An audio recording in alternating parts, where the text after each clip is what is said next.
Lasapi ng pansit biho na sinangkapan ng authentic pigar-pigar ng Dagupan City. Ating tikman sa mga Antila, hatid ni King Guevara.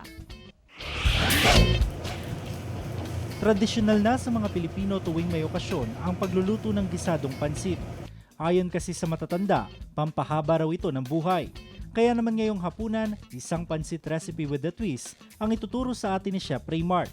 Ito ang pigar-pigar pansit gisado. Imbis na hipon or pork, ganon, ang isasawag natin is, naisipan po namin na pigar na lang po. At kakaiba po siya, at kilala po din po siya dito sa Pangasinan. Unang ihanda ang pigar-pigar.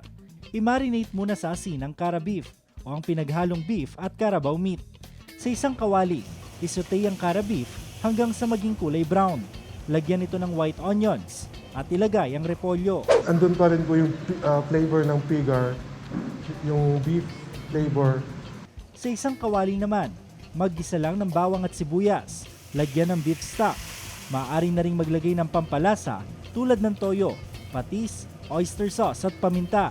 Sunod na ilagay ang pansit bihon at hintayin itong lumambot.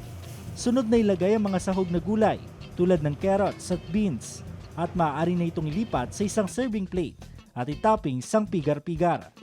Masasabi ko po na ang pansit na to ay kakaiba po siya sa traditional na pansit sapagkat ngayon ko lang po natikman na may beef sa at lasang-lasa po yung pigar-pigar. Kasama si Jing Dakanay, King Guevara, Balitang Amyanan.